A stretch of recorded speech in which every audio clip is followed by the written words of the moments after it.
বছর হয় আমরা কেউ কিছু বলেন না, যারা করে করে ভালোই করে, কিছু অসুবিধা নেই। কিন্তু নির্বাচনের ঠিক আগে ওরা নিজেরা আগুন লাগিয়ে এখানে প্রচার করছে যে এখানে মুসলমানরা এটা করেছে, 30% যারা তারা এটা করেছে।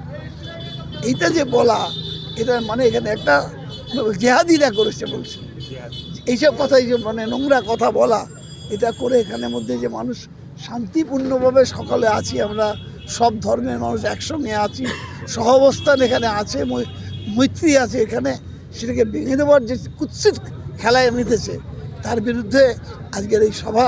সেটার জন্যে আমরা সবাইকে ডেকেছিলাম, যত মানুষ এসেছিল, এরা একদিনের নোটিশ, কালকে ঠিক হয়েছে, আজকে মিটিং হয়েছে। এটা যদি অর্গানাইজ করা যেত 4 ডবল লোক হতো।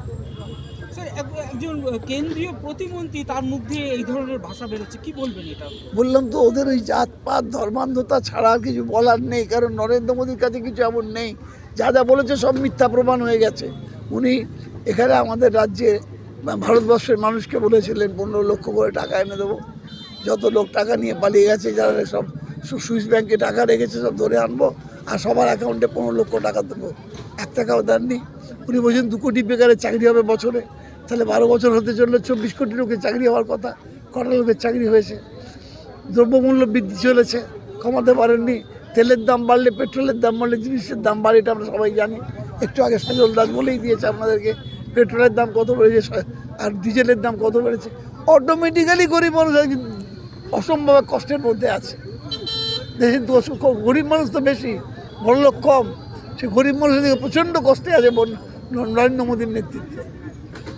উনি এসে অভিযোগ করছিলেন যে আপনাদের দলের লোক আছে, জড়িত আছে বলে পুলিশ গ্রেপ্তার করতে পারছে না বা কোনো অ্যাকশন নিতে পারছে। কাকে? সুকান্ত মজুমদার এসে এখানে বসে অভিযোগ করছে। কাকে গ্রেপ্তার করবে? যেই আগুনটা লাগানো হয়েছে, আগুন তো নিজেই লাগিয়েছে, লাগায় ধরতে ওদের ধরতে হবে তো, ওই জন্য পুলিশ ধরছে না হয়তো বা। আগুন তো ওরাই লাগিয়েছে ইস্যু তৈরি করার জন্যে, আর ওই নেড়ামাতাকে এনে এখানে ইন্ট্রোডাকশন করার জন্যে, মানে অশান্তি ছড়াবার চেষ্টা করছে। একদম নির্বাচনের আগে কি এরকম কিছু একটা? এটাই তো ওদের চেষ্টা, এখানে চেষ্টা করে ব্যর্থ হয়েছে, আরেক জায়গায় চেষ্টা করবে। কিন্তু আমার মনে হয় বাংলার মাটিতে এটা করা শক্ত আছে। এই যে এত জায়গায় বাঙালিকে মারছে সারা ভারতবর্ষ জুড়ে, বাংলা ভাষায় কথা বললে, এখানে তার পাল্টা একটা রিটেলিয়েশন হয়েছে কোথাও? এক জায়গায় একটা বিহারি কি, একটা উড়িয়া কি, একটা কোনো জাতির লোককে মেরেছে এখানে না, বাংলা এই জিনিস বিশ্বাস করে না।